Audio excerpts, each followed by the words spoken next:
All right. My project's on Disneyland, Disney World, whatever.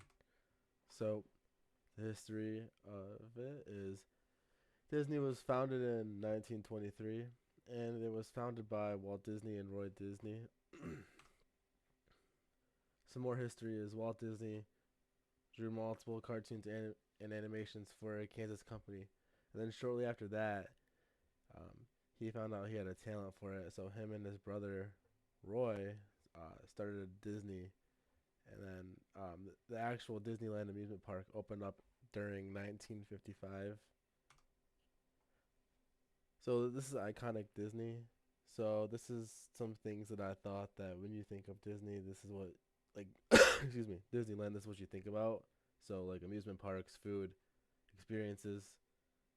So continuing on, so the amusement park, um, this features rides, relating to classic Disney, and then it also features new rides from Disney, new Disney movies and themes.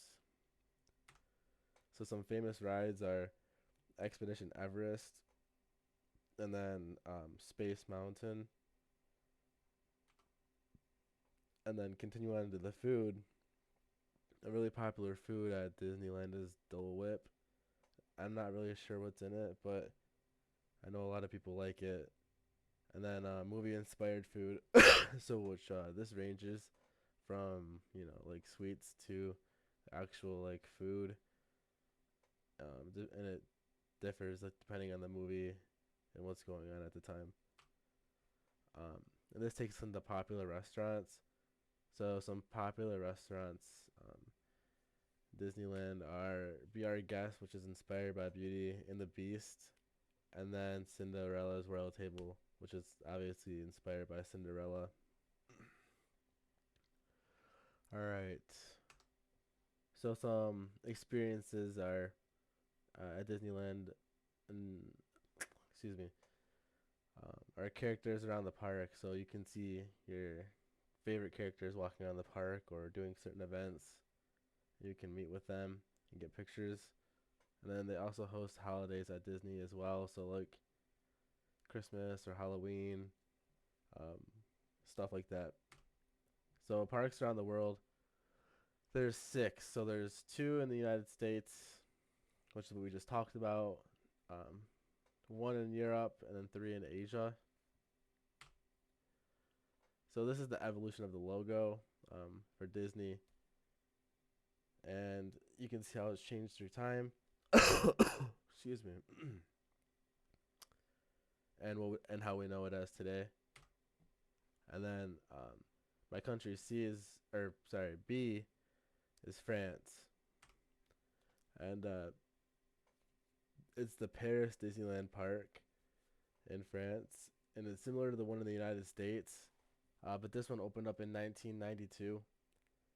And globalization allows for expansion of Disney. So this essentially means that by moving overseas to a different country and continent, uh, they're able to expand their company and get more people to come in and experience Disney from around the world. So Paris Disneyland Park. Okay, so there's diverse food. Obviously, it's not going to be exactly like how it is in the United States. So there's going to be more European style food, and so you can expect to see some of that. Um, and then Captain Jack, which is inspired by the Pirates of the Caribbean movie series with Jack Sparrow, and that restaurant is in Paris. Some famous rides at the Paris location is called Crush's Coaster, um, from Finding Nemo, and Indiana Jones uh, ride, I guess. And then moving on to country C is Denmark. So reasons to expand into Denmark is there's low competition, so there's not that many competitors for like amusement parks and stuff like that. So I think they could dominate the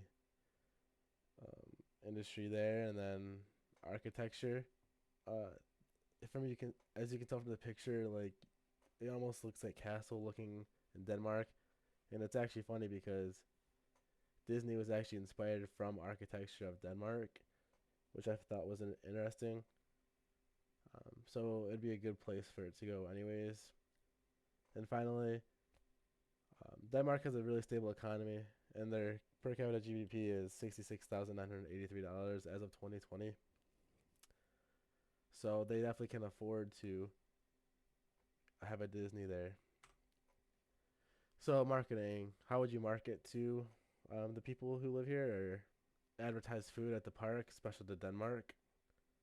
So have um, whatever food that Denmark or Danish people eat on a regular, and then I'm sure Disney would enhance it some way to make it more appealing to come visit, and then advertise it, to be magical, just like how Disney is supposed to be, to make people want to come and visit the place and experience it.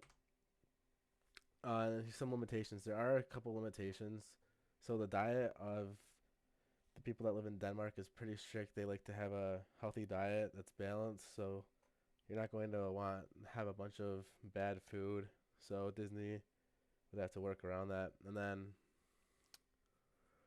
the climate. So the climate, as you can see in this picture, they have a winter season, so you can't um, expect there to be like opened up year round for like their attractions that are outside and stuff, and certain events that are outside, because it's winter and it's gonna be snowy. But besides that, that's it. Thanks.